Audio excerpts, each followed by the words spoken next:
Hola, soy Aline y en este video voy a hablar sobre un tema del campo formativo de lenguajes, el periodismo.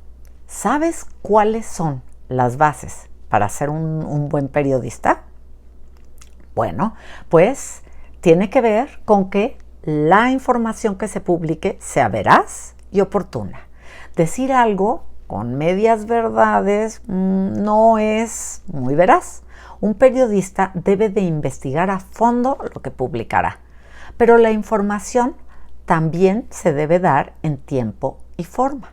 Es decir, si ya lo haces tan tarde que sucedió hace tanto, quizá ya a nadie le va a interesar. Entonces, lo importante es, ¿por qué quiero publicarla? ¿Qué deseo lograr si lo quiero hacer ahorita, aunque ya sea más vieja? Si quieres tips de cómo construir una nota informativa, te voy a poner al final el enlace para que puedas verlo. Pero ahora veamos los tipos de textos periodísticos que hay. Por ejemplo, está la nota periodística o reportaje de investigación. La información que se publique en este tipo de artículos tiene que ser veraz y verificable. En estos artículos, el autor está, o la opinión del autor está un poco desdibujada. O sea, lo que importa es que lo que diga sea verdadero y que otros puedan verificar que sí es verdadero. ¿Ok? Por otro lado, hay otros casos en los que, en cambio, la opinión del autor es la base del artículo. Es decir, estos son artículos de opinión. ¿Ok? Los lectores los leen porque desean conocer la postura de ese autor, ¿ok? Lo que piensa, el análisis que hace de la situación, etc. Entre este tipo de artículos puedes encontrar las columnas, los artículos, las editoriales, las reseñas críticas, los cartones, es decir, las tiras cómicas que muchas veces son de orden político y que encuentras en los periódicos, ¿no? Seguramente las has visto y si no, te sugiero que las busques.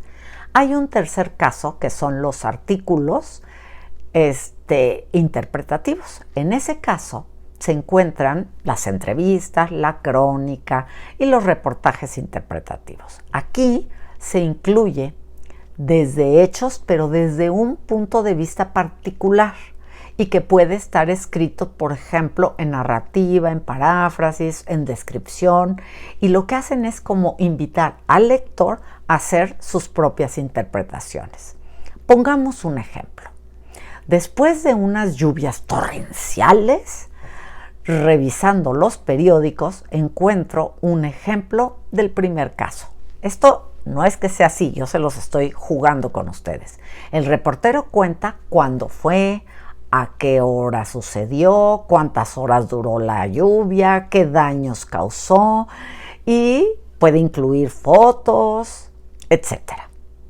En cambio, por ejemplo, si fuera un artículo del segundo tipo, los de opinión, y fuera escrita, por ejemplo, por un ecologista, entonces, pues probablemente el planteamiento va a ser que los daños causados en esa comunidad, donde sucedió el desastre, por ejemplo, fueron más severos debido a las enormes talas en los bosques que han habido, en los bosques de alrededor y en general, y que han modificado la biodiversidad de la zona.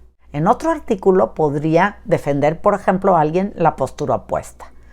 ¿Qué podría decir un artículo de ese tipo? La tercera forma podría, por ejemplo, ser una entrevista a alguien de la comunidad y que se planteen los puntos que la persona expresa y, o sea, nos cuenta de qué pasó, qué opina, pero nos invita a nosotros como lectores a que demos nuestra opinión o nos formemos una opinión.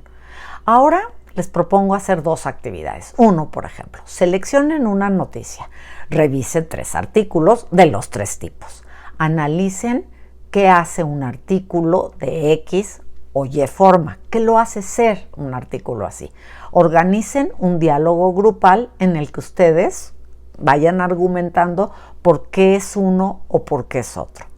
Una segunda actividad podría ser escoger una noticia y entonces dividirse en grupos, y cada grupo tendría la tarea de escribir, vamos a ver, una nota periodística, un reportaje de investigación, una columna, un artículo, un editorial, una reseña crítica, hacer cartones, una entrevista, crónica, reportaje y un artículo interpretativo.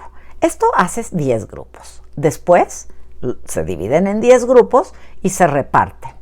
Y cada quien escribe ese tipo de artículo. Y después lo van a abrir en plenaria entre todos ustedes y van a leer y a compartir lo que cada grupo tendría que haber hecho.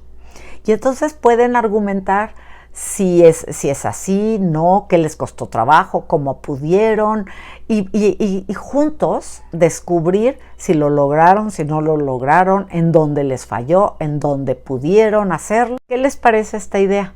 Ustedes serán los reporteros, los articulistas y más.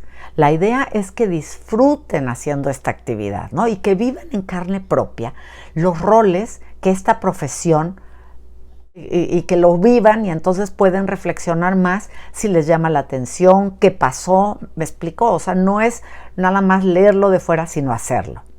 Todas las aportaciones y diferentes tipos de artículos son igualmente importantes, solo que puede gustarte más una que otra. Si te gustó la cápsula, dale like, comparte, suscríbete al canal de Colorines Educación, y aquí te pongo unos enlaces a otras cápsulas que te pudieran ayudar en este campo de lenguajes.